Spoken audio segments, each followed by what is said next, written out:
This is Space Cat's Peace Turtles, the unofficial podcast for Fantasy Flight's Twilight Imperium. Episode 49, 1 year anniversary! Music by Ben Prunty, featuring Matt Martins and Hunter Donaldson.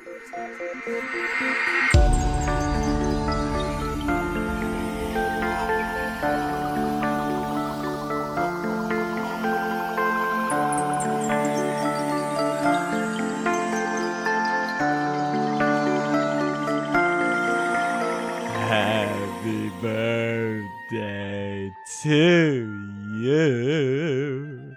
Why are you doing that? Why are you doing Happy that like that? That's like really... birthday, You're being really... Mr. Peace Turtle. Oh my god. Happy birthday to you.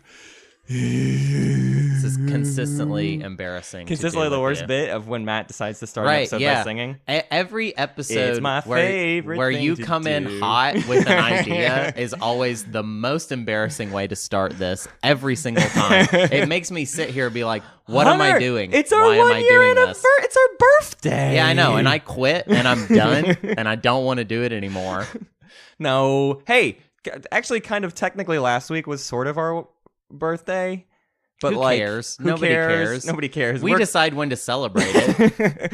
Yeah, on the 11th, but also the 12th was like when Space Castle Peace Turtles' first episode is a very rocky start because we started on SoundCloud and then It sucks. We were very quickly just like, I guess we want to actually do this, huh? Let's do it, and the rest is history. Yeah. The The history of nothing. history that of is nothing. important. Yeah, the history of the least important thing ever. A history that will be written down nowhere. Hunter, what do you let's get a little nostalgic. Sure. What do you remember from one whole year ago? Oh my God. Oh man, what was that like? I was so much younger. Yeah. Not as wise as I am now. Yeah, I think we've talked about it on the show before, but we had like spent that summer just like trying out stuff. So I moved to Oregon in June of last year. And before that, actually, this is what's funny about Space Cat's Peace Turtles history is Hunter and I had been wanting to do some sort of TI content for a while. Right. We had even remotely, like me in Arkansas and Hunter in Oregon, recorded like a weird video of like, I played a game. It was so weird. I tried to record all of it, and then it was like, okay, Hunter, I'm going to break down this game for you, and then you can kind of like give commentary too as we go. And it was just this very like strange structure. And it's like after the fact, like the game is over. Right. And you're like, and you don't even have footage of the game. Not really, no. It was just like pictures of the time-lapse, map. yeah. And there was a time lapse that was really bad. Yep. And then diary cams. And that was kind of it. And then you just kind of walked me through it. But we had so much fun talking about it, even though... Right. I mean, I still have that video on my computer, and it is not fun. It's just like you're just looking at me on my desktop with my mouse. Me sending you links of like, okay, and then this picture's this. Right. It wouldn't make sense to show anybody that. No, but it was the seed of Space Cat's Peace Turtles because it was just like we spent like an hour and a half just talking about the game, and it was like we can just do that. We're pretty good at just like vamping on TI for huge amounts of time. Yeah, I think it actually. Would you guys be interested in that? Because it is far as no, but I'm just thinking like it is the only. Remember how it was in a resolution that didn't even make sense? Yeah, it's not it's even in like 7. It's in like. It's really bad. By 400. Well, like, it doesn't make any sense. I'm not saying we would clean it up. I'm just saying if somebody wants the clip that we could maybe, because it is the only proto Space Cat's Peace Turtles document that exists. It's the only thing pre Space Cat's Peace Turtles that was similar to it, and it's just so stupid that it exists. It's really bad. But we had already kind of exercised that muscle, and then it was basically TI4 got announced. And we were just like, we just have to talk about this. We'd already been trying, like we just wanted to do some sort of project. We had been doing a bunch of test projects, and we'd been recording this stupid Pokemon thing for a few months. You remember that? And then when it got announced, we were like, let's, instead of recording Can we told them what the Pokemon thing? Have we ever talked about it before? Not really, but we'll probably still do it So, I don't know if we'll ever do it. I don't think we will. It doesn't do matter. it, We were but- recording this stupid thing where we were playing a Pokemon randomizer, and we were doing Nuzlocke rules, if you know what that is. So it's just like a really hard way to play Pokemon, and we're playing it in a state of Pokemon that is also already impossible to play. Right. So regardless, we were like recording weekly, and then TI4 got announced, and so it was like Hunter was already going to come over on Sunday to record something. We were just like, what if we just record us looking up the stuff about TI? Let's talk about TI the instead. Pokemon thing was supposed to be the main thing. That's our next big that was my gosh, we're gonna be media moguls. And it was so stupid because there was no time. It didn't make any sense as far as timing. It was like us playing Pokemon Fire Red and us making jokes about the 2016 presidential election for some reason. Like, it was all very 2016 humor. Yeah. Even though it was in 2017. The United Airlines controversy had just happened, and we were very interested in that. So not only is it like Pokemon humor, and I did air quotes around humor, but it's dated Pokemon humor. Yeah, it's like, that's the funny thing about that video is if we released it now, most of the jokes would be people be like, wait, what is that a reference to? Yeah, what are we talking about? Why are they talking so much about United Airlines? Right, yeah, in relation to Tim Pokemon. Kaine. Right. But let's get off. We're done talking about non-TI stuff because this is a TI podcast. By the way, we didn't really intro what this episode is going to be. This is going to be a weird episode. We don't have a theory crafty strategy episode for you. We're going to talk a little bit about the show, and we're going to talk a lot about the show's future. So sorry if this is a weird one for you, but I think there's a lot of information that's going to be in this episode that is actually very good to have and exciting. Very, very exciting. This is something Hunter and I think have been teasing now for like a month and a half, but it's like stuff that we're like pumped to be moving into, and it affects like how the show looks in the future. So we're going to be talking a lot about that. So that's why we're talking about like where the show started, because the show started from the idea of like, let's talk about a game of TI, like one game at a time, and let's break it down.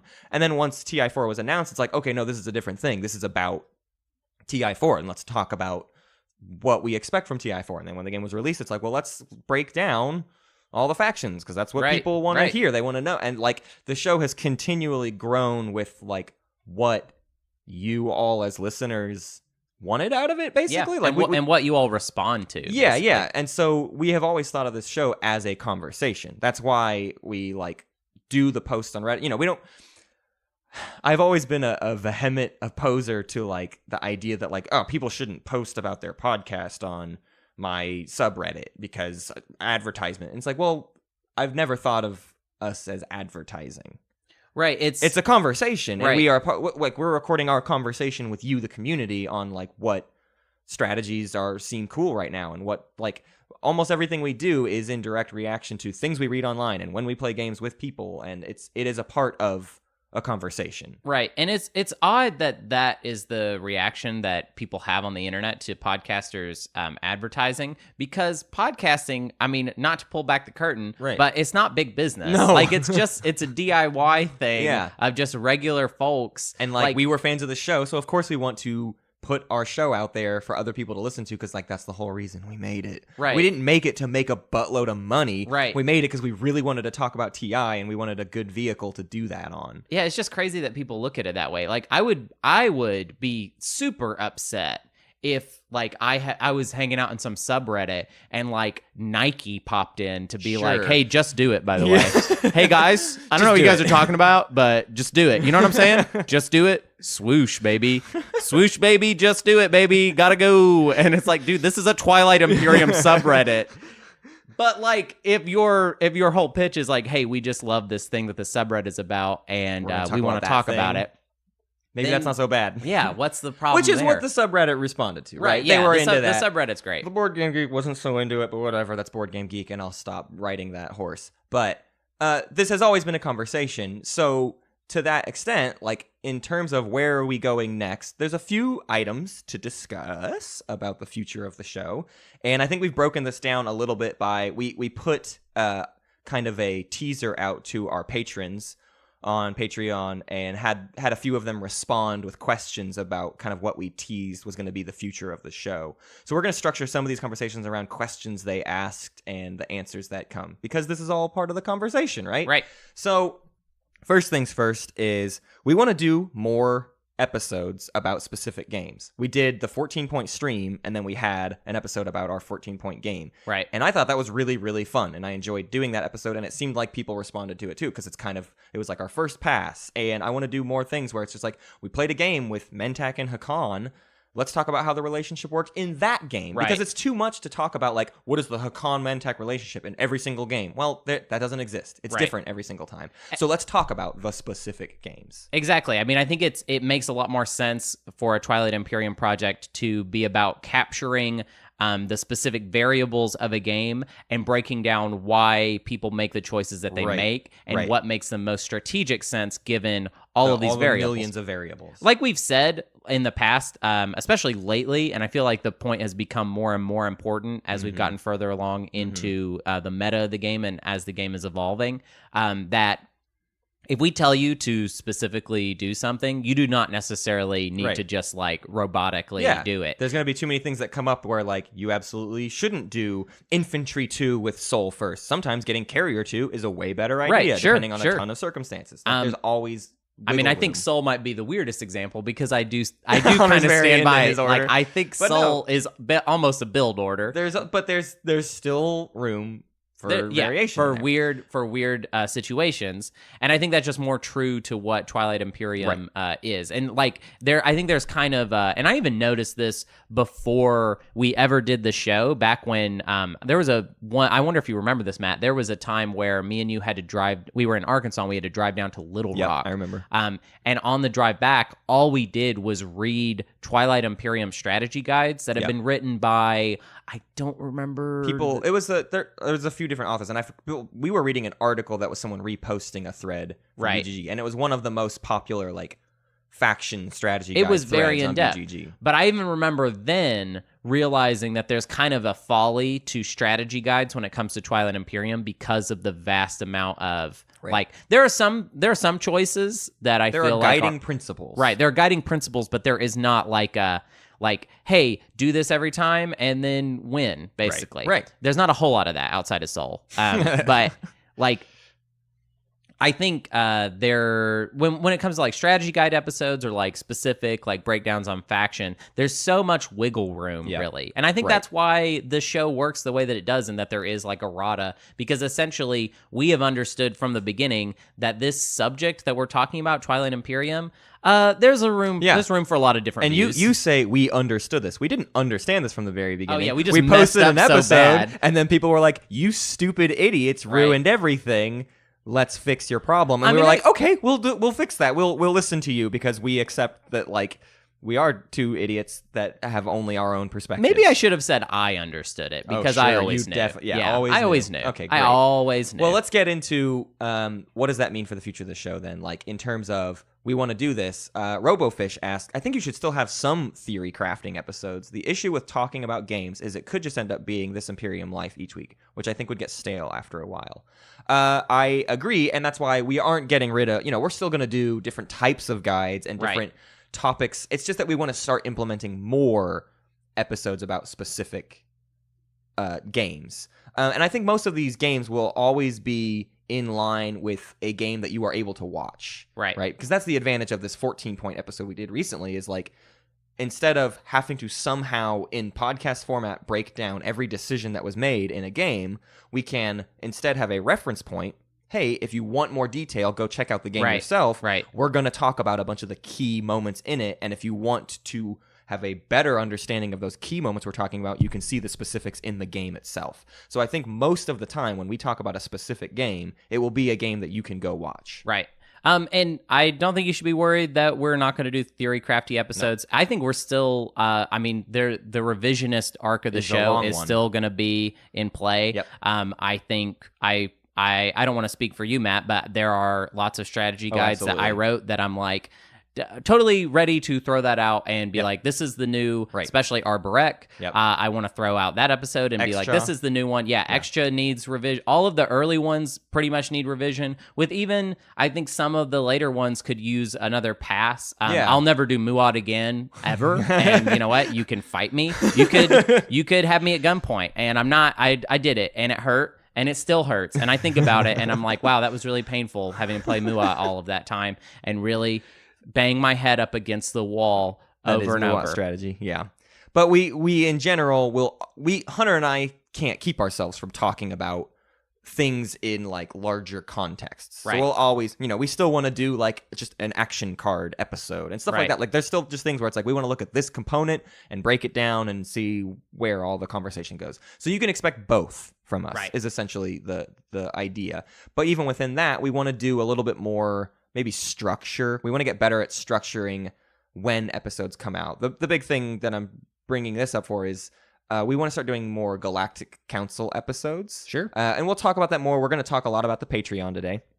But just know that's another part of the show that we want to start like amping up a little bit is we want more and sticking to a schedule of fair. Galactic Council episodes so that you feel like you're actually getting something for your patronage. Yeah, we have been, I would say, fairly inconsistent with Galactic Council episodes. And here's why though, is because we were trying to bang out those strategy guides so hard, and like we were just trying to get all of these specific things that had been requested for so long. Right. That it's like, no, we got to finish that before we can really get into anything. But now we're in a little bit more of an open space where we can kind of just tackle topics as we want to. So that means like once a month or so, we can always be doing a Galactic Council episode. I think the idea that keeps like the show freshest is if we have several different like kind of nodes that we're working in. Absolutely. That like kind of all do different things. Yeah. So like what we want to avoid is ever doing 17 strategy guides back to back to back again. Well, except for when they announce an expansion, sure, but and then we have to do that all over again. Maybe, but I think even in that timing window, we probably tried to do too much too quickly. We might try to spread it out a bit because we want to not have the same problem we had with all these early ones where the first few episodes we'd only played like a game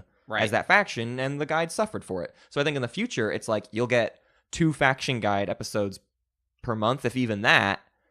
Because we need to play a bunch of games, and then there's going to be a lot of stuff in between because we actually need more time. It is better. Sure, it will come later, but you will get better content out of us if we get to play multiple games as these factions. That's true. And with other, anything else that happens with a new expansion or with a new whatever, like the more we get to test it out, the better we're going to be able to talk about it. Right. So let's talk about the other major change of the show. What's happening? What are you doing to us? So what are you doing to us, Matt? I'm moving away. So me and all of the listeners are sitting on this side of the table, and you just said what? Say it again. I'm moving back to Arkansas. And we've all crossed our arms now. No, all of them. I'm getting me and all of the listeners. You're all staring daggers at me. Leave We're me alone. all here. No, I'm moving. I'm moving away from Oregon. I only lived here like a year and a couple months, but I'm out. I abandoned ship. I'm going home, be around family, and that means Hunter and I won't record in the same room anymore. Yeah. We will record remotely. You know what? We've already done it a couple times. So if you hear that and you're like, oh no, the show, it's nothing. It's nothing. You didn't even notice. Except for the few times that we specifically pointed it out when there are times though that I'm looking at you right now. Yeah. You listener, right now we're in your shower or whatever. I'm peeling the curtain back and I'm looking at it. I'm not trying to see anything. I'm just like trying to get stern with you and look you right in the eyes. We've done it before. You didn't even notice. All right, and you didn't even notice. That was part of getting this new audio equipment. Is like this set us up to be able to record remotely and have both of us have clean audio. Yeah, we used snowballs for way too long. The snowball's snowball's even sitting here. So we're looking at it. It's dead. It's just a dead snowball. Let's bury it. It's so stupid. So within it's a good. Hey, wait, snowball's good. Snowball, just want to say hey, it's actually a pretty endorse good. us. It's a very good product. RoboFish also asked this, and he had a lot to ask. So he said, lastly, sad to hear that Matt is moving.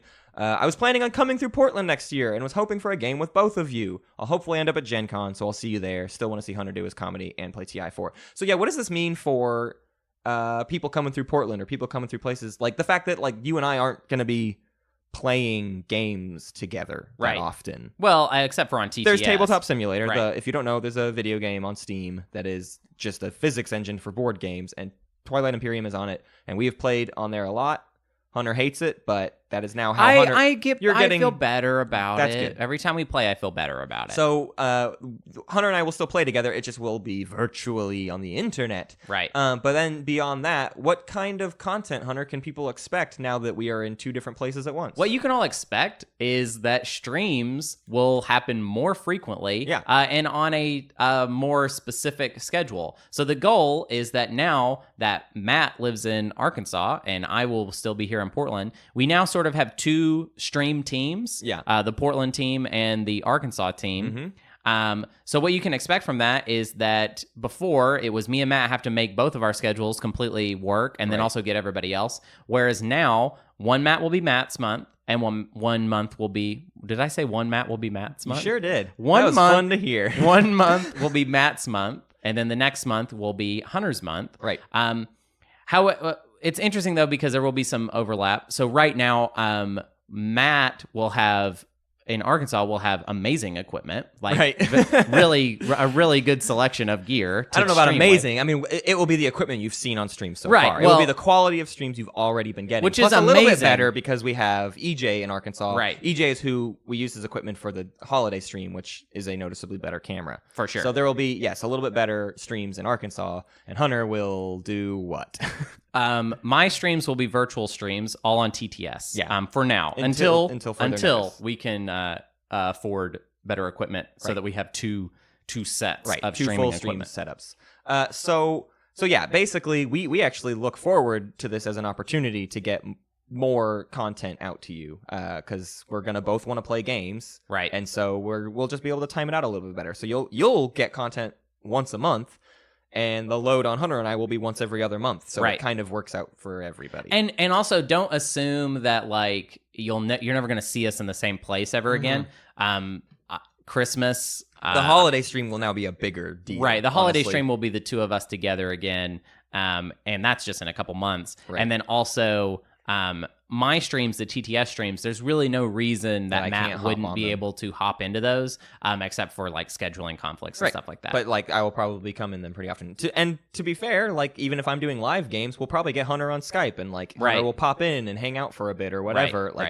We will both be involved in each other's stuff. It's not like now there's two Space Cats Peace Turtles shows. It's just that like we get to branch it out a little bit. Also, like we're going to continue, we want to go to Gen Con next year. So there's multiple opportunities throughout the year where Hunter and I will still be in the same place doing content. Before we move away from streams, I want to say that in general, though, and this is something that I've just been kind of bringing up as we go. I think you will see our roles in streams kind of shift a little bit going forward, in that it really always feels like every time we play that there's a lot to do. Yeah. On top of playing a game of Twilight Imperium. So I think you should start looking at streams more as us hosting. Yeah. And which we're excited to do. Like if there's anything we learned from Gen Con is Hunter and I get really engaged in just watching games of TI as long as we like are kind of involved in thinking about what's happening. So yeah, I think Hunter and I are going to be the people behind the camera while 6 players play, and then we talk about everything that they're doing, and we break it down, and we try to set it up in a way where the players don't get to see chat, but like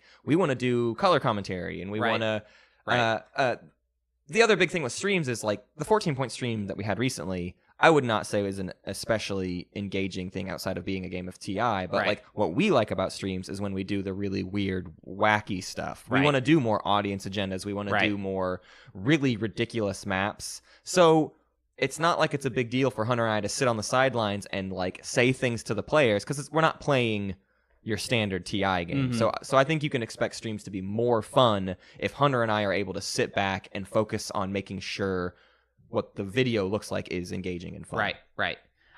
So I'm excited about doing it that way, mostly because I feel like I get a lot more out of paying attention to other people playing and kind of breaking down that than I do out of, because honestly, the way that it's worked out is I'm not doing any of the hosting duties. Right. I just try and play Twilight Imperium, which is enough for my little brain to try and do.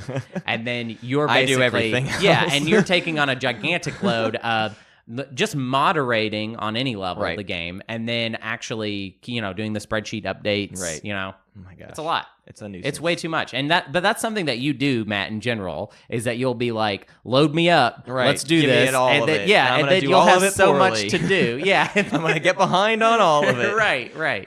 So yeah, we just need to get better about that. But I'm excited about how streams will be in the future, and there being more streams. Yeah, absolutely. So we're gonna start shifting into talking about the Patreon, and I don't want this to feel like the Patreon. The Patreon. Sure. I don't want this to feel like a big plug, because we think about the Patreon as kind of intrinsically linked to the show going forward for a few different reasons. Not to say you have to be a patron to get anything, but like we will continue to always provide content to everyone. Patrons do not get episodes or Right. There's no special paywalls videos. There's no paywalls for content. But there's a lot of things to talk about because it does affect the other types of content we're going to be able to do in the future. So please don't think of this as a big, long advertisement. This is more like we need to break down a little bit what is going to happen. So the first thing, though, to get into is... Don't get ahead of yourself, Matt. You already promised me something. So if we're about to start Patreon 2.0, Patreon 1.0 was all about the Gen Con video. And everyone's asking, where is it? Where is it, Matt? When are we getting Where's my thing, Matt? I have two answers.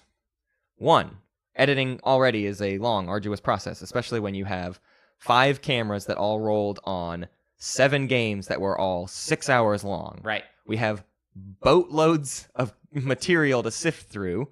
But I will be honest with you, I have not sifted through that much of it because, as we noted not that long ago, I've been on this horrible film job for like 6 weeks, and that's taken up... Basically, the day we got back from Gen Con, I started on a job, and that finished just this past Thursday. Right. And that job was a nonstop, soul-crushing experience. It was horrible. I had... The only available free time I had was enough free time to make podcast episodes. Right. And then, as we just announced at the beginning of this episode, I'm moving in a week or less. Right. So I've been packing...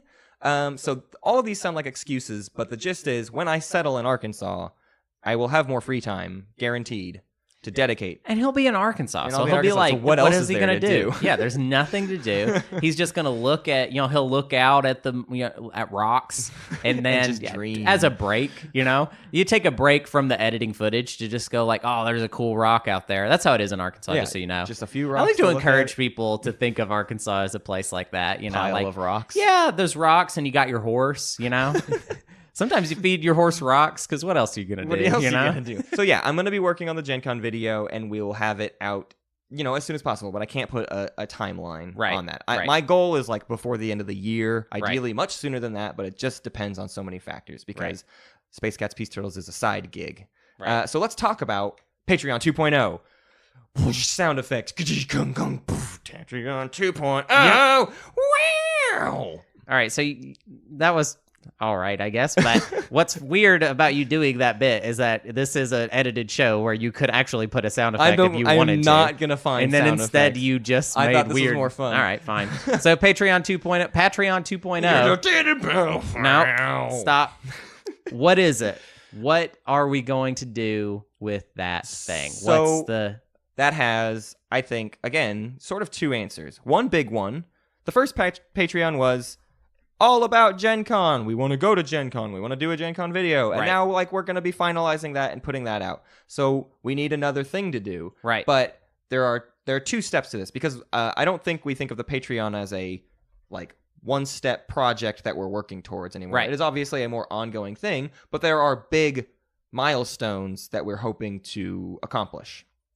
The first and foremost one is we want to do a tournament. We want to host a tournament. We want Hunter and I to be the moderators and, put content.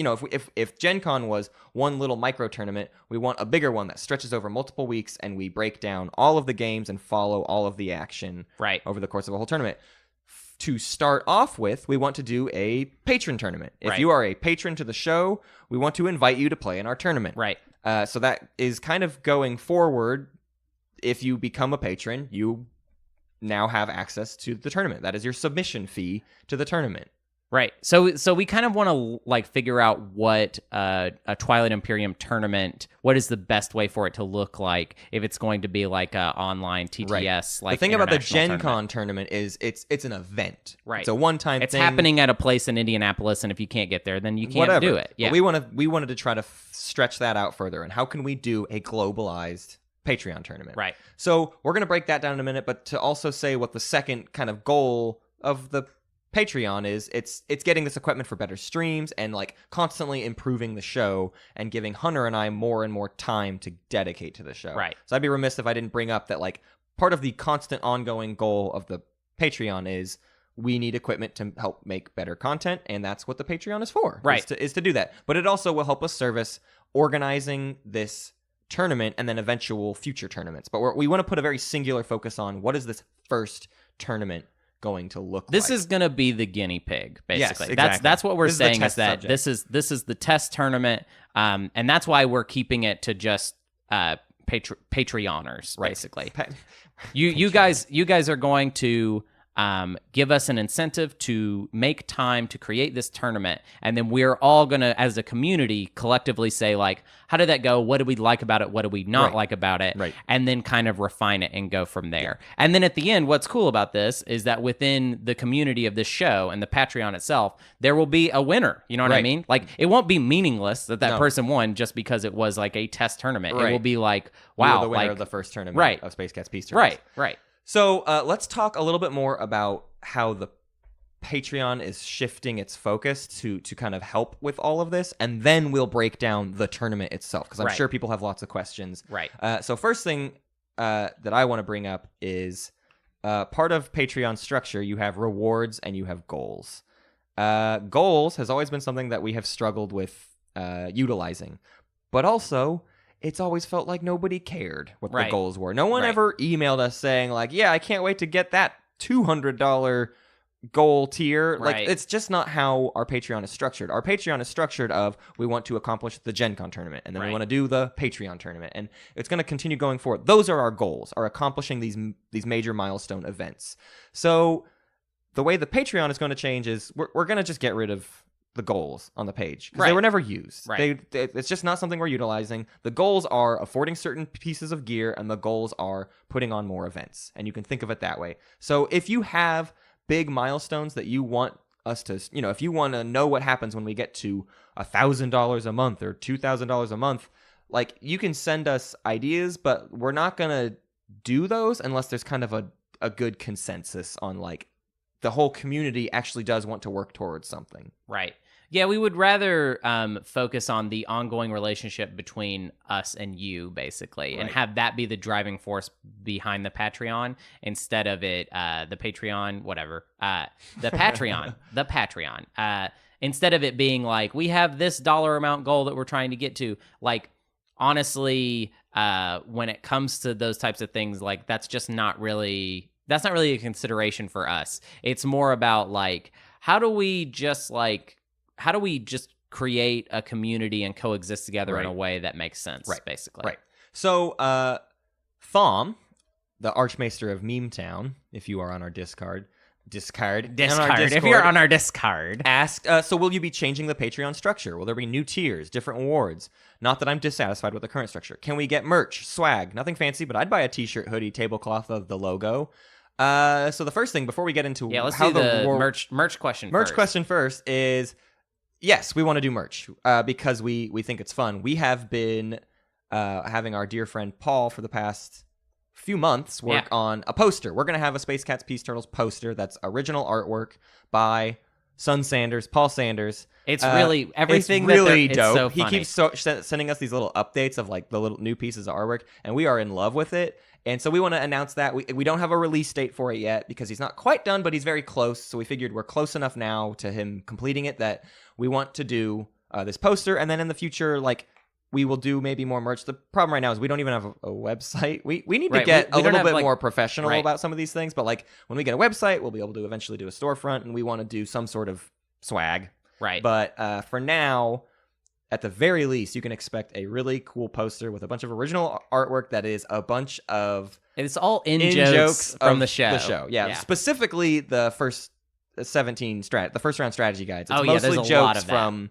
we basically have represented all 17 factions on the poster, but every single faction gets a little joke about what we talked about with them. Well, can we tease any Can we of give them? an example? I mean, there's the Nalu that's blowing a big bubble gum bubble. It's a little thing. It's not like it's like we're banging it over your head. There will be a Yin Brotherhood person standing in front of a huge van. There's just little bits like that. So the Irish Letnev. So in general, you can expect that here in a bit. And we will have more details later on, like, how we get those out to people. Right. We don't know how much stuff costs really at all. So, like, we were trying to talk about this, like, oh, could we tell them, like, maybe how much it would cost, or, like, if we could how throw much it is a poster? Right. And the thing is, we don't have answers to those questions. Once he's done, then we can look at, like, actually how much it's going to cost to print it, how much it's going to cost to ship it. Right. The problem with this show is it's an international show. Right. Like, many people that play board games are not just in America, and so, like, shipping to Germany and Switzerland and England. That's going to be and very Australia different. is like a complicated issue that we have to deal with. Like that even gets into like legal matters that we have to figure out. Right. So TBD on all of that. But yes, we want to do that kind of stuff, and you can look for more of that in the future. And I think it's great now that I'm glad we finally talked about that because we've been kind of working on that in the shadows. Yeah. And I thank you for the question, Archthom of Meme Town. We've been wanting to talk about that for a while, and it's kind of been in the shadows. We've just been like kind of thinking about it, talking about it. So let's talk about the structure. Yeah. So Let's the talk about the let's- Patreon we're gonna go structure into the- is changing. Yeah. The big thing is we're keeping all the same tier dollar amounts. It's a 1, a 5, a 10, a 25, and a $50 tier. And for the most part, they're not that different, but because the goals of the whole Patreon have shifted, some of the rewards have shifted as well. We wanted to make the rewards more realistic. Right. is what And it really also came down to. closer to things that I think you guys would want. Right. Instead of when we started the Patreon, we were going in blind. We had no and idea. Kind of just throwing spaghetti at the wall and letting you tell us if that worked okay enough. And the most of the response we got is people were just like, I just wanted to contribute a dollar amount and let that be it. I don't care what the reward is. I think the only one that was effective is it seems like people care about being in the Galactic Council. Right. Being able to vote on episodes. Right. That seemed like a big deal. So because of that, we wanted to see what we could take from the Galactic Council and put into other aspects of the tiers. Right. So let's talk about how they have changed. If you do $1 a month, you are a Patreon. You are a Patreoner. You're a Patreoner to our thing. You know, we're getting rid of lands and titles for 2 reasons. Every time it's 2 reasons. You know how I say that a lot? Right. The 2 reasons are, 1, it is impossible to maintain. Right. I have this ridiculous Excel spreadsheet where I type in what your name is on Reddit and what your name is on Board Game Geek and what your name is on the Discord, and then give you your title. And then if you ever stop contributing to the Patreon for a couple months, I don't get an email that tells me you stopped contributing. Right. And so I have to like constantly, it's just like this cross-referencing nightmare. Right. That doesn't work. And the second thing is, most people don't really care about it. Right. It's not, nobody needed lands and titles. Nobody wants them. If you want a land and title, just put it in your name. Right. On Discord, and I will use it. I'll do it for free at this point. Right. It just doesn't matter to me because now what you get for $1 is, like we said earlier, entrance fee into the tournament. Right. So yeah, that is the lowest tier currently is the $1 Patreoner. And it gets you into the tournament. Now, everybody else, obviously, all of the upper tiers also everything everything below it. Everyone involved with the Patreon at all is entered into the tournament. Right. We should probably say at this point when the signups are going to be for that, because it's not that if you've ever done it, it's starting in October. Right. Anybody who's given to the Patreon will be invited to sign up for the tournament. Right. Those signups will be in November. Right. So if you want to be a part of it, get your patronage in before October 1st so that the first of the month is like when it becomes officially a thing. You could also do it in October. You could do it in October and be ready for November. We're going to do signups in November. Right. So you have that long to get in on the very first tournament. We'll talk more about signups in a minute, Yes. but let's cover the rest of the tiers. The next tier is the Galactic Council member, $5 tier. It pretty much remains the same. It was kind of, I think, our best tier as far as the way that we worded it and the value proposition to you as the listener. So it essentially, it's you're still going to vote on upcoming episodes. We're going to get more religious with the way that we structure those. The idea is for a very specific week every month to be a Galactic Council member episode. And I know we haven't been consistent with you guys with that. Right. We are going to get there. And we're going to start making it like public knowledge too. The week before a Galactic Council episode, we'll get on the show and we'll say, next week's a Galactic Council episode. Right. Here are the things that are going to be voted on. If you're a Galactic Council member, look forward to getting that poll. Right. And that gives you an incentive to like, oh, I actually care about those, options. I want to get my vote in. Let me become a patron for this month. And I'll be able to contribute to that discussion. Yeah. So, we see this Patreon as a thing that is constantly in flux, and so we want you to have incentives. So we will give you a heads up when a Galactic Council episode is coming up, and we'll let you know what the options are going into it. The $10 Steve Martin fan club, that's an old joke that we haven't done in a long time. Right. Some people might not even understand why we're doing that at this point. Right. Well, you took the poster down. Well, the poster poster's of Steve Martin isn't even here. He's in a rolled up tube now. No, the Steve Martin fan club is changing to now be a little bit more focused on streams. Basically, the fiction here is that these are sponsored streams. These are Steve Martin Presents a Space Cats Peace Turtles Right. live And stream. that will be the title of all the live streams until we are sued by Steve Martin. Steve Martin Presents. We are trying to make an excuse for Steve Martin to bring us down at this point. We'll Right. do whatever it takes. Right. For his legal team to reach out to us and send us a cease and desist. And then we will frame that and we will post it everywhere for you all. I want to die by banjo. Right. So we want you to have influence on our streams. So what we've done in the past is we've had our Discord build maps and make us audience agendas, which are agendas that we do that happen outside of the agenda phase, where you just get to break the game on us. It makes the wackiest games, but they're super, super fun. We're now going to relegate that to the Steve Martin fan club. Right. So it'll be like how the Galactic Council functions for voting on upcoming episodes. Podcast episodes. The Steve Martin fan club will get to structure the streams and say, vote on what map we're going to use, and even What propose factions, maps. right. Yeah. Making agendas for us whenever we do streams like that. If the Steve Martin fan club just wants us to do a straight up stream, no goofiness, they will be able to vote on that. Right. Right.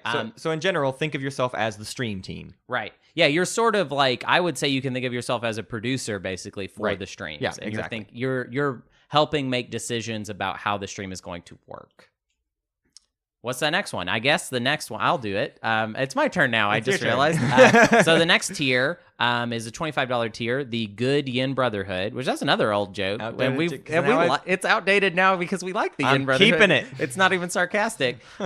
So we wanted to kind of fix this tier, I think, the most and have it actually make a lot more sense. Right. What we're going to do with the Good Yin Brotherhood is every season, every 3 months, we are going to have a kind of private Good Yin Brotherhood game that we are just going to play with you over TTS. On Tabletop Simulator. The scheduling of it will be as open as it needs to be. To get you in. To get you in. We want to play with you.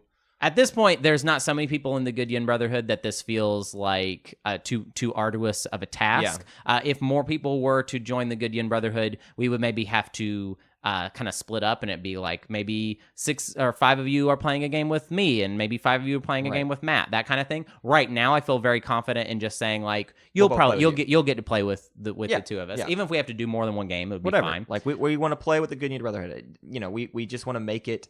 Like you actually get something out of it, because currently you get kind of nothing for being in the Good Yin Brotherhood. Right? Yeah, it's kind of just it's just been like a Discord channel where we talk to In Mac We Trust, and that's it. Right. So we want it to make more sense, and also I think it would just be fun to actually regularly scheduling playing with listeners. I agree. And the final one, the Space Kitties, the famous Jotapake, In Mac We Trust, and Jim Bov group. This is for $50 a month. If you're sending us $50 a month, we think of you as an associate producer of the whole enterprise that is Space Cats Peace Turtles. So what we want to do within that is like you get an episode. It's whatever you want it to be.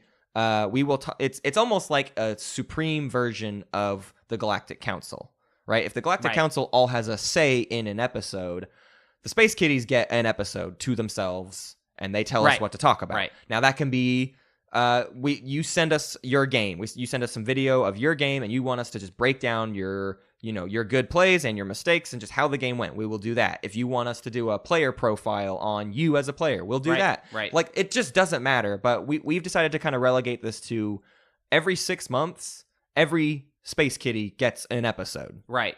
No matter, even if you contributed one time within those 6 months, you get an episode. Right. So every half year.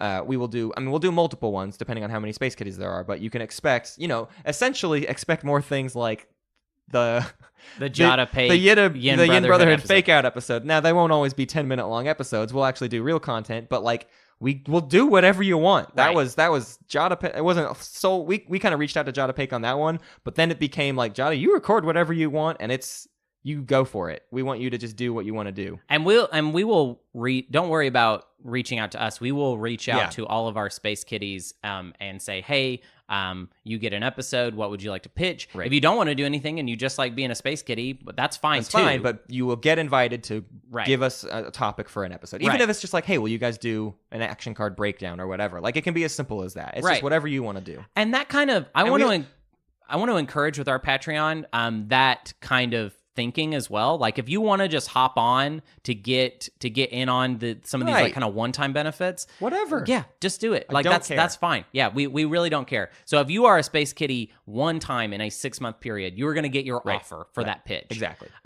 Same goes for Goodyear Brotherhood. If you hop on in the season for 1 month, we're going to invite you to the Goodyear Brotherhood game. Right. And yeah, that kind of works for any of these. If you hear about we're doing a stream next month, you want to hop on to the Steve Martin fan club because you want to vote on that stream and then hop off, whatever. Yeah, you're good. I think it all works for us. And the other thing too with that Space Kitties thing is like if you want to be in the episode, by all means, we will talk about agendas with you. We'll have a 3-part conversation. Like we'll do anything you want. So for sure. So let's move into the other bigger goal of the Patreon, which is, like we said, the tournament. Let's talk a little bit more. RoboFish asks, tournaments are cool. Is this a real-time thing? Is this a play-by-email?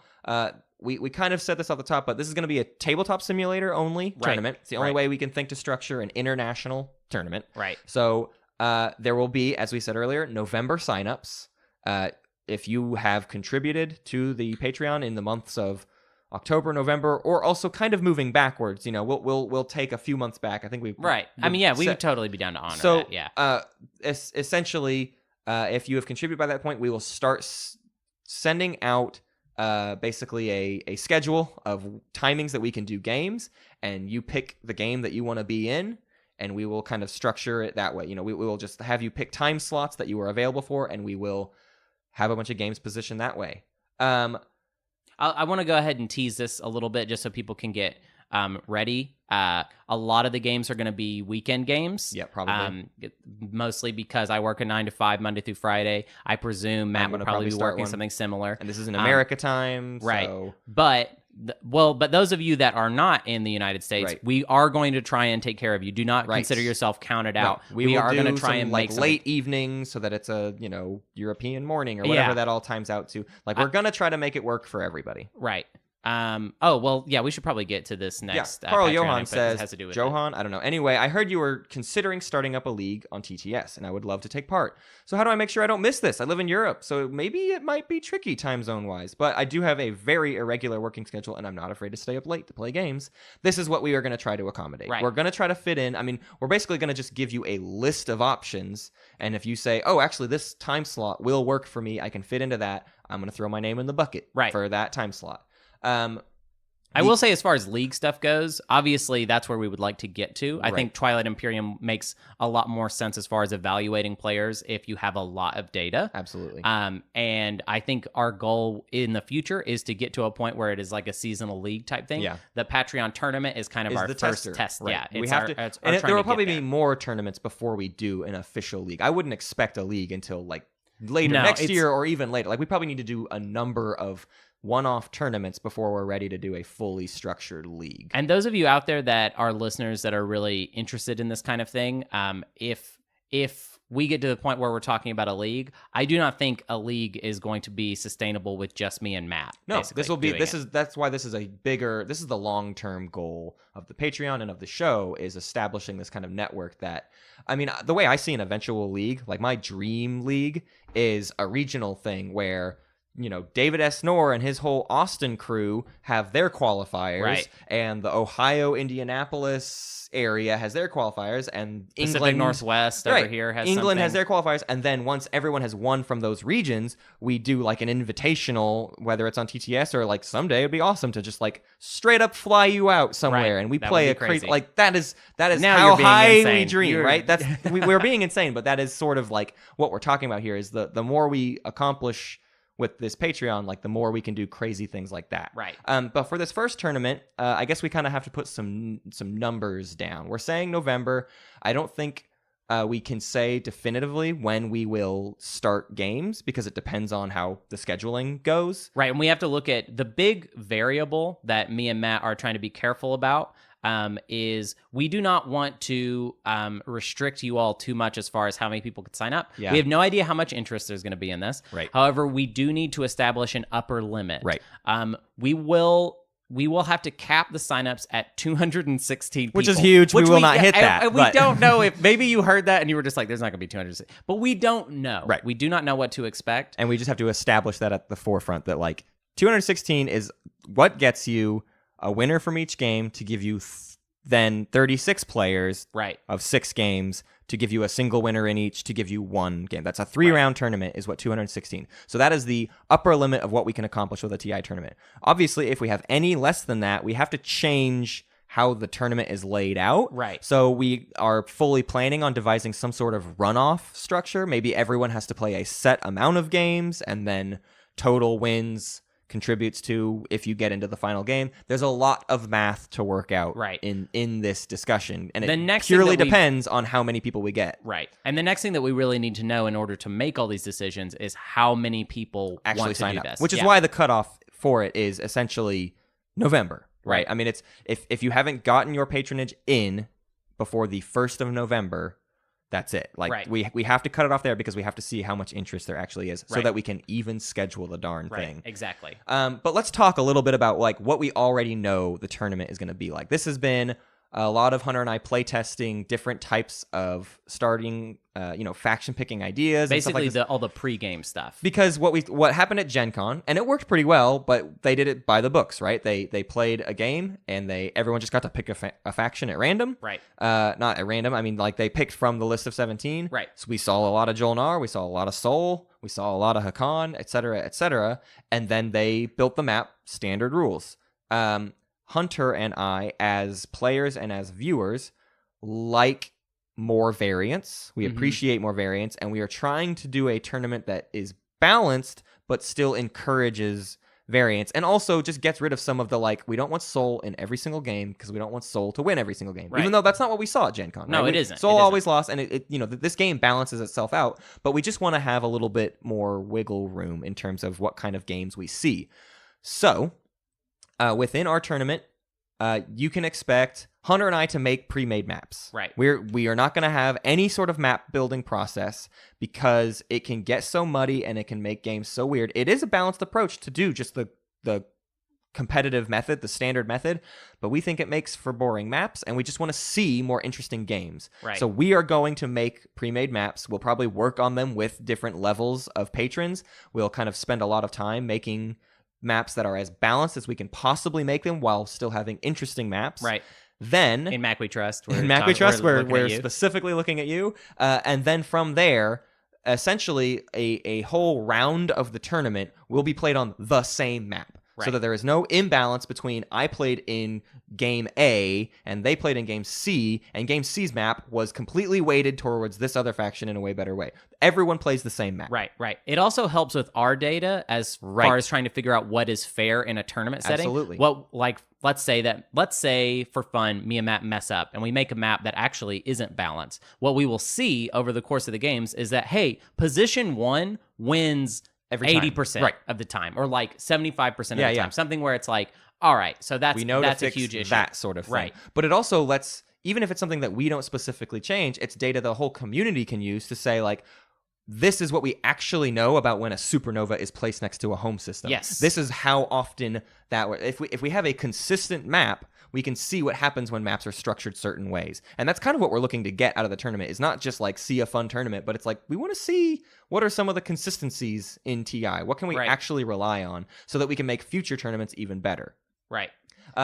Those maps will get released shortly before the start of each round so that everyone has a chance to kind of look at it, digest it, and decide what faction do I want to play on this map and where do I want to sit and how do I make that kind of happen for myself. Right. Because we want more strategy. We don't want it. My favorite thing about TI is that you sit down and let's figure out this is going to, kind of a random setup and then roll with the punches the whole game. Right. But it's interesting to see what people do when they have more decision opportunities. Yeah, when they have time to plan, but then you can never really just plan and win a game of TI based solely on your plan. So I want there to be that interaction of, hey, I really prepared for this game and I looked at a couple of the options. I maybe thought about, how it would play out if I was playing this faction in that position, and then I was able to make that happen, and that was cool. Or alternatively, people that had a plan and had to abandon it and jettison it because things didn't go quite the way they planned. And why would they not? Maybe because because there's just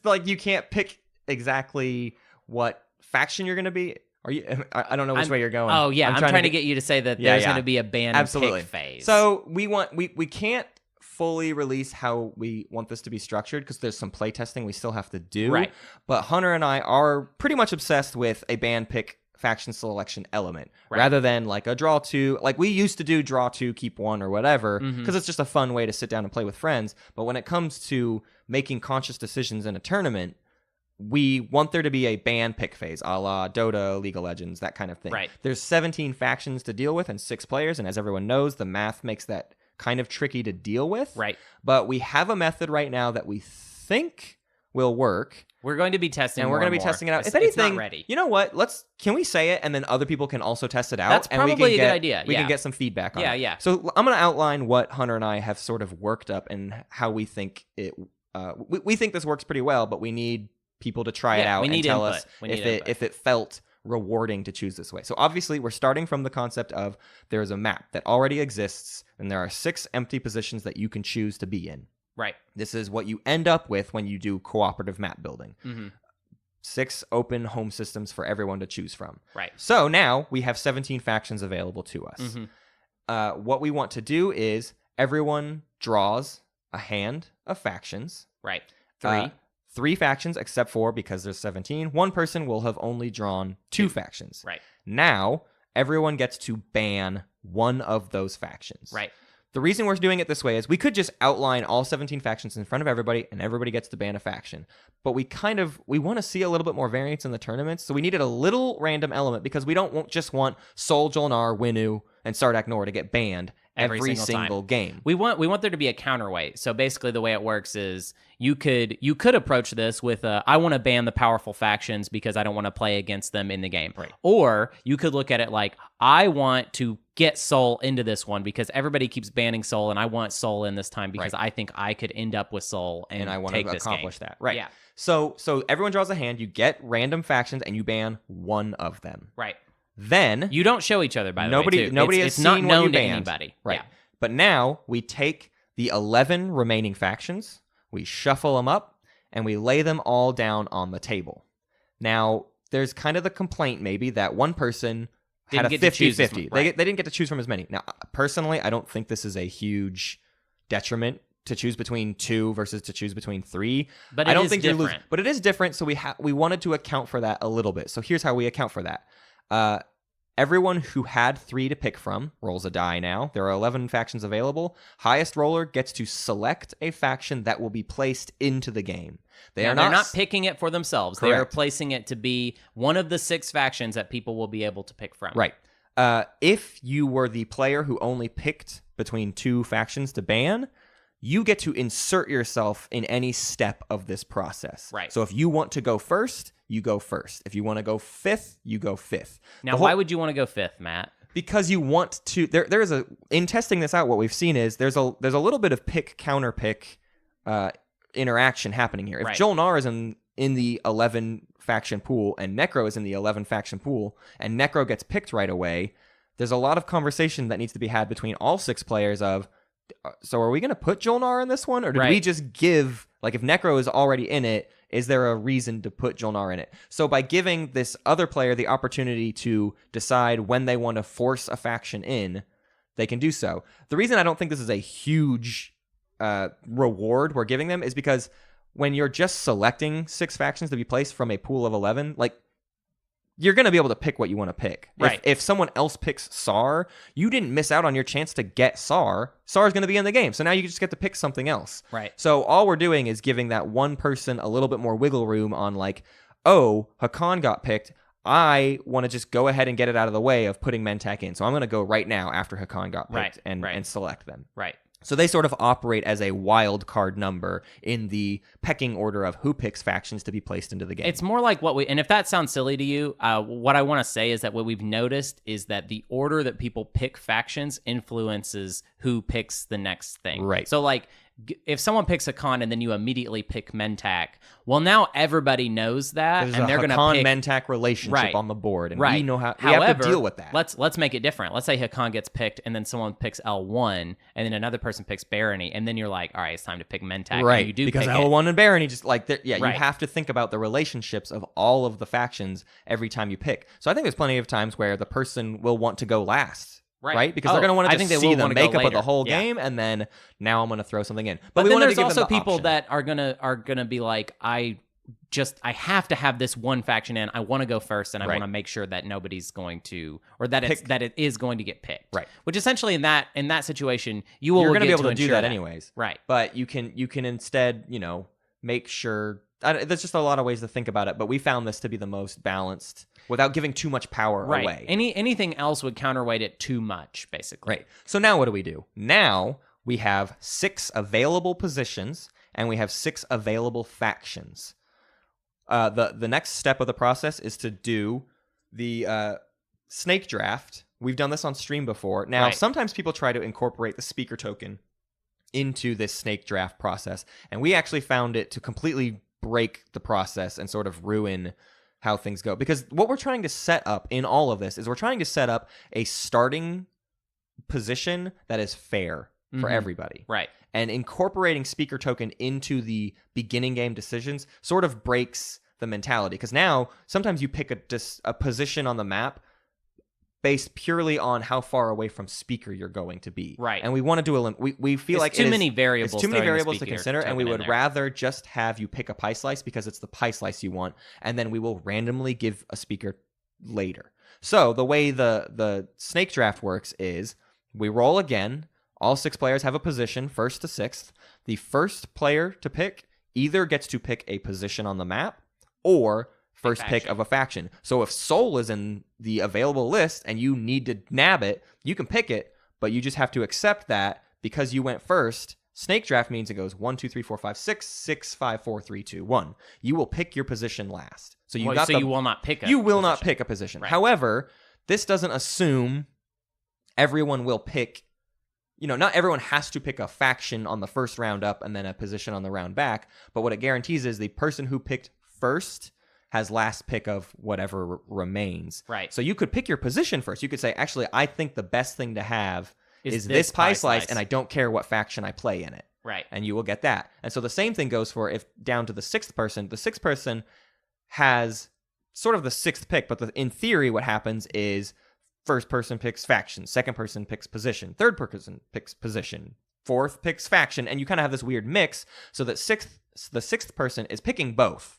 You really don't pick in either order. You just say, okay, I want this faction on this pie slice. Right. But you will have had a limited amount of options. Now you have 3 factions to pick from and 4 positions to pick from. Right. And what we have found is it makes for a really balanced approach. You are considering multiple variables, and it makes you make very intentional decisions. Oh, this pie slice has a yellow tech discount, and I might be able to have access to the Yin Brotherhood. I'm going to pick Yin because I hope to get that yellow tech discount position. And we think those are interesting decisions that make Twilight Imperium a more interesting game to play. It also has a kind of poker aspect of trying to anticipate what the other players are going to pick. Right. Which you can actually do. Right. Like you can actually look at the slices and then what is available and be like, I think they're going to pick that. So I think if I pick this now, I'm probably going to end up with this slice. And that's juicy. Juicy. That's the type of, that's what we want out of the pregame. We want there to be a strategic element to it, but also for it to not take forever and it to have a level of fairness. Right. It should be fair. And the other thing that I think is especially interesting about it is you can start deal making at any of these steps as well. Sure. We banned factions, and then even in the picking 11 factions, you can start making deals then. Like, hey, I'm going to pick Mentak. I don't want anyone to pick Hakan. So if everyone's cool with that, I pick Hakan, or if I pick Mentak on the promise that nobody else will pick Hakan, are we cool with that? And then people say yes, and then they lie, and it just already starts these relationships before the table has already been set. Right. And I think that is an interesting dynamic that you get from competitive buildings of map, of like people screwing each other, and that's something that we lack when we build a cooperative map. And so we're trying to introduce those same types of elements into it. I'm going to pick first, but I don't want to get totally screwed on what position I want, so I'm going to start making deals right now. I'm Hakan, and if you let me get this position on the map, I guarantee you the first 2 rounds I'll be your trade buddy. Right. Things like that. Right. And also I think we want our tournament to kind of reflect, we want the people that do very well in our tournament to be people that know the game very well on like a pretty high level. Right. I think the idea of having a tournament where someone could just learn one faction really well and play that faction over and over and just kind of be guaranteed Not that. into it. I'm just not as into it. I want a tournament where the winner of the tournament is like, wow, this person really knows a lot about the game, like top to bottom. Right. Really gets like how to play so many factions and plays so many. Exactly. That's what I want. And maybe with this first tournament, what we learn is, oh, whoops, Soul just wins every time because people let them in, or what? Like, Right. that whatever information we get out of it, because it is controlled, we will have that information going forward, and we'll know how to adjust accordingly. Right. Yeah, it's so much of this is collecting data Yeah. as well. And also none of this that you're hearing tournament rule wise is completely nailed down. Right. Please respond to everything you just heard as far as the pregame. Let us know what you think. If you hate it, tell us you hate it. Right. Like, let us know. If you love it, tell us you love it. So that we can adjust as because we're experimenting a lot, and we'll even if we don't necessarily bend to your will as far as like doing the pregame exactly how you would like it.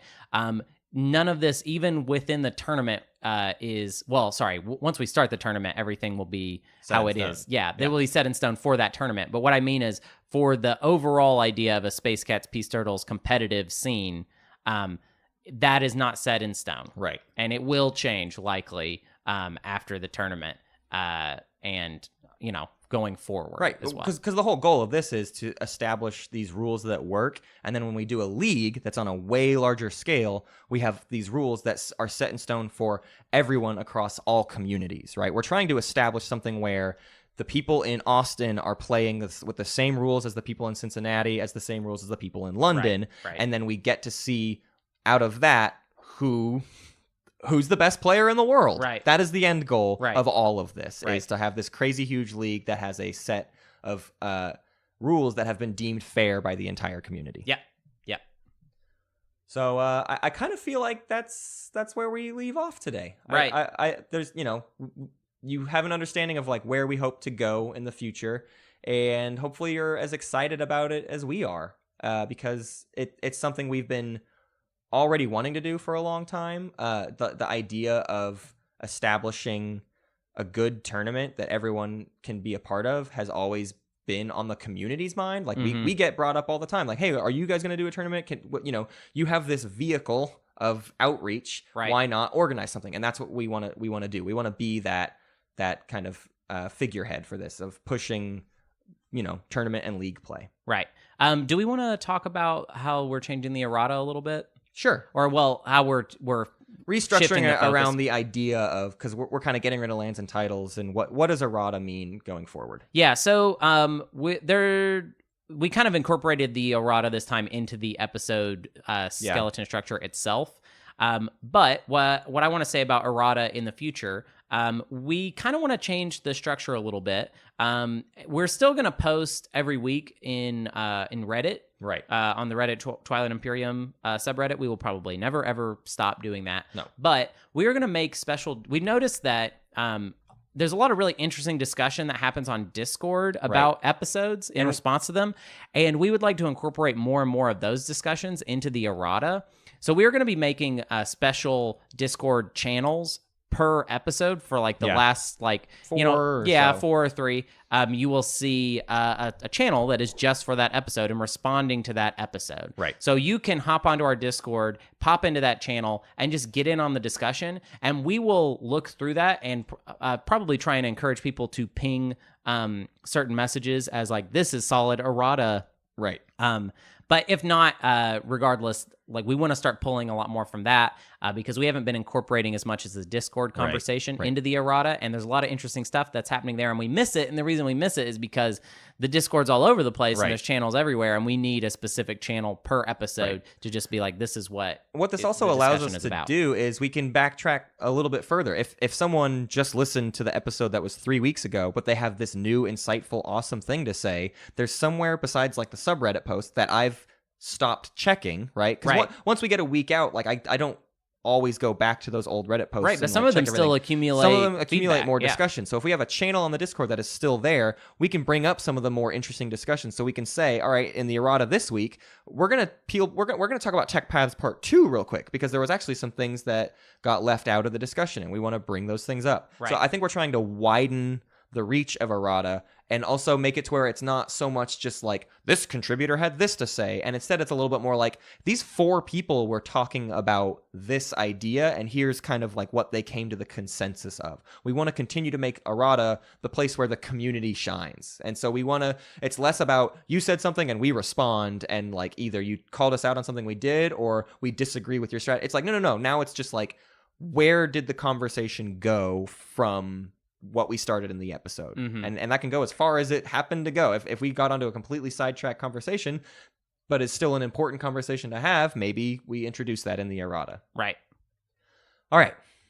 Are you ready to run down? Yeah, let's run down. You can check out the Twitter for game updates and announcements. That's at Space Cats Pod. You can go to our Facebook, Space Cats Peace Turtles, for more announcements, and also you can send Matt questions. Send them late at night. Send them at 3 o'clock in the morning. Be like, hey, Matt, I'm in Sweden.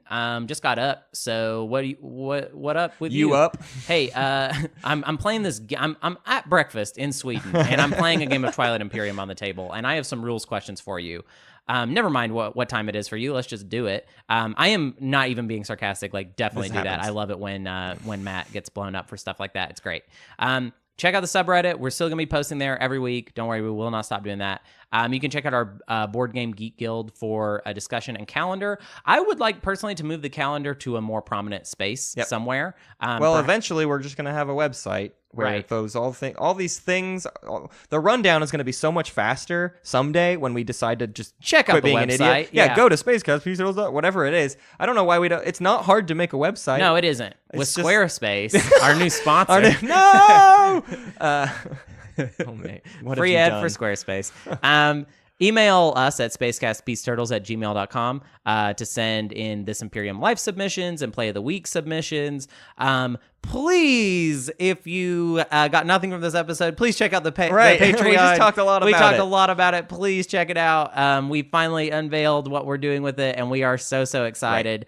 Right. This tournament is going to be so much fun to host, and we're going to learn, I feel like, so much about Twilight Imperium. I've said this before, but the Gen Con tournament taught me I just love watching games and talking about them. Seeing I love playing, play, of course, but like getting to get into other people's heads. This game is so huge. It is always fun to see what other people come up with, because they'll make decisions where it's like, I would have never thought of that, and that is just so much cooler, and it has expanded my horizons. Right. I want more brains. I want to see more Twilight Imperium brains. That's all I want. Right.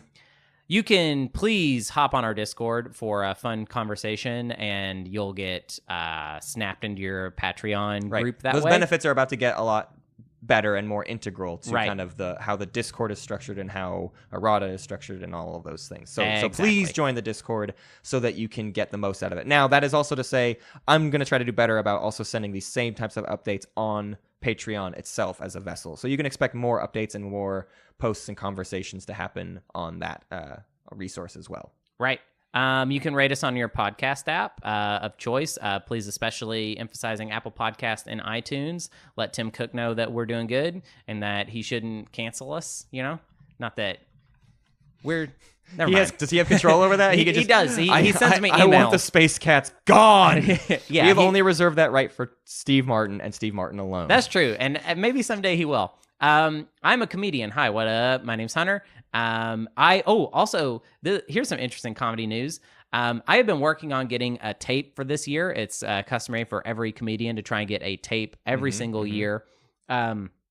I have gotten really picky this year, and I've done probably 3 or 4 tapes, and have not been super happy with any of them individually. I recorded another tape at Helium Comedy Club last Thursday, and I think it's the winner. I haven't seen it yet, but the performance, what it felt from my side was like it is the one that I want. Yeah. So I'll probably be posting a new clip on my YouTube soon, and I will let you guys know when I do that. If you want to come see me in the flesh, September 21st at 8 p.m., I will be at the Ape Theater in Northeast Portland. On September 30th, I will be at Sincerity is Gross at Slide In with my sketch group, The Love Boys. It will be one of our final performances in Portland. Not the final, but one of the finals. That show starts at 7:30.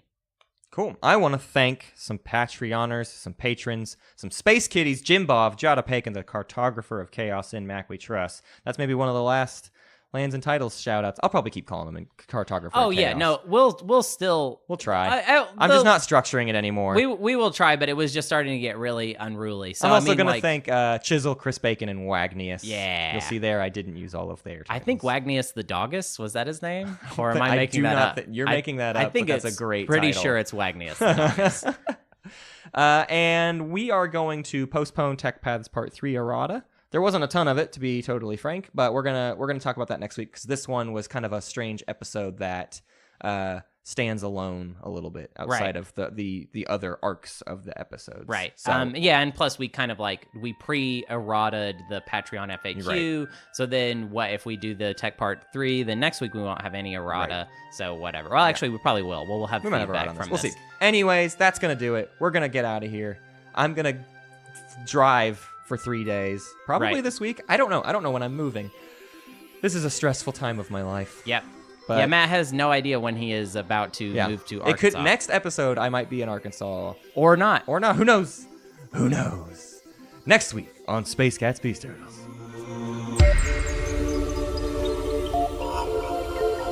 Thank you for listening to Space Cats Peace Turtles, and thanks to Ben Prunty for the use of his music. You can find more at benpruntymusic.com and benprunty.bandcamp.com. Pax Magnifica, Bellum Gloriosum. You don't like it? That's what we're going out on. Yeah, no, it's already over. It's already done. The episode already ended. This is just post. Welcome to the post talk. This is Talking Space Cats Peace Turtles Dead. If you like discussion about hosted Space Cats by Peace Chris Turtles, Hardwick. Hosted by Chris Hardwick. This is Space Cats Peace Turtles discussion. Talking Turtles. Oh man. All right, I'm leaving. Yeah. I'm turning this thing off.